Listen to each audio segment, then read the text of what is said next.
Episode 276, Will COP26 Matter? This is the Change Underground. I'm your host, John Moore. Decarbonise the air, recarbonise the soil. Global temperatures have already risen by at least 2 degrees Celsius, link in the show notes.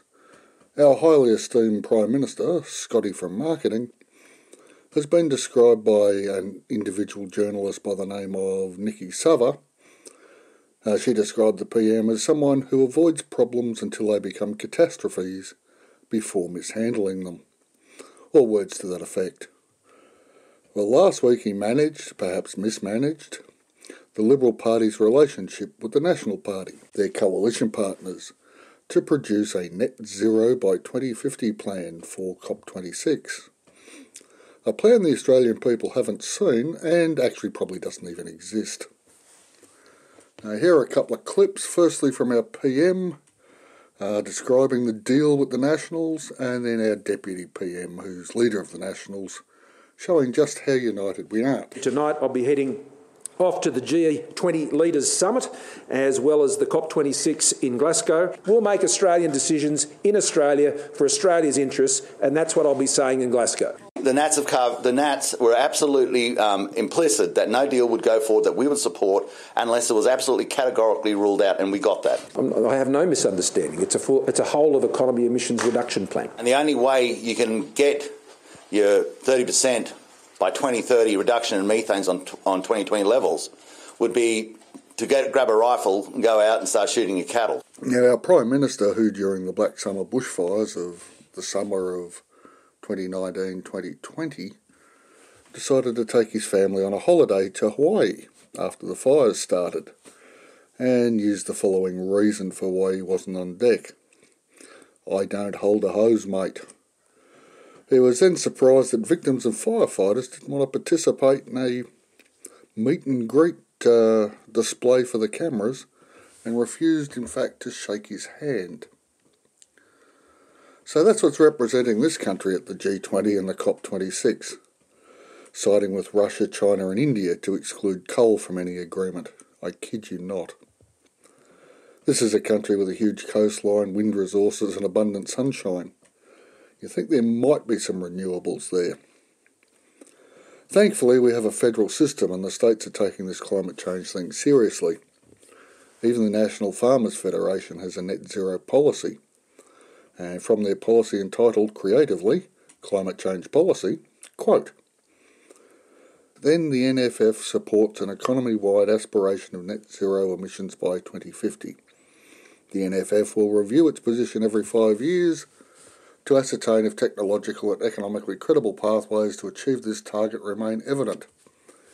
The NFF's position will be informed by robust science from research and development corporations and other credible sources, which will allow producers, industry bodies and agriculture as a whole to establish credible baselines and assess the implications of the policy," end quote. Now, the NFF is in bed with agribusiness, so for them to come out with a net zero, even if it is 2050, not earlier, policy is a big deal. The problem is we have the coal industry's capture of the political system. Our richest individual, one Gina Rinehart, who inherited a mining fortune, says things like the following, quote, "I have never met a geologist or leading scientist who believes adding more carbon dioxide to the atmosphere will have any significant effect on climate change," end quote. And she also has sufficient wealth to cushion her from any effects of climate change, and more importantly, anyone who would disagree with her opinion. The only way I can see COP26 working is for the laggard nations, my own included, to be charged a tariff on exports that do not account for any emissions. It is only through the chequebook that many of these recalcitrant individuals and organisations will be brought to their senses. The cost of not reducing emissions, must be higher than the cost of doing nothing. Now, these things can change. Yesterday was the cut-off date for health workers to be vaccinated in my state of Tasmania.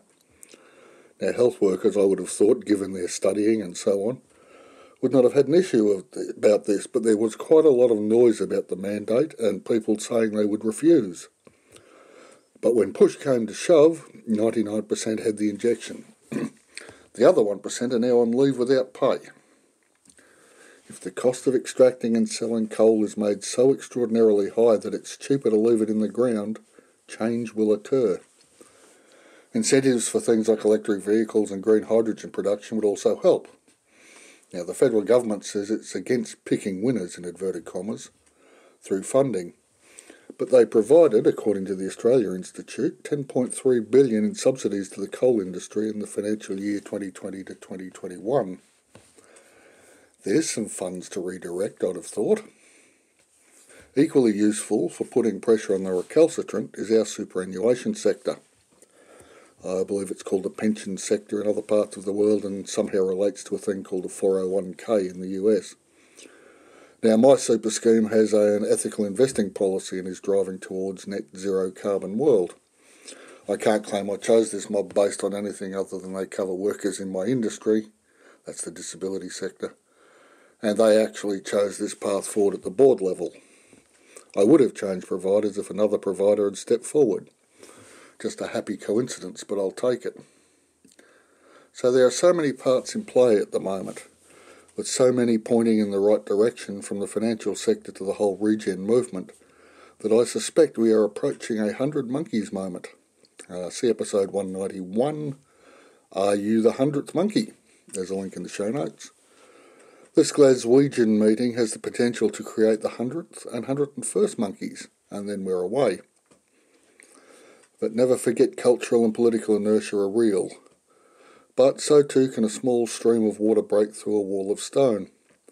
Keep your eyes on the proceedings in Glasgow. There will be another COP and many more after that. But I hope this one builds on Paris and leads to real change. In the meantime, keep growing as much of your own food as possible. This at the very least removes transport emissions from some of our food, and if done regeneratively, actually builds soil by decarbonising the air and recarbonising that soil. And if you're ready to make the leap into growing your own food in an integrated, supported way, go to the website, worldorganicnews.com. There's a free ebook tab at the top, or in the hamburger if you're on mobile, and just click on that and you'll get a free copy of the Change Underground No Dig Gardening System ebook. You can also get in touch over at the Facebook group, the Change Underground podcast group. Link in the show notes or search on Facebook. Thank you all for listening, and I'll be back next week.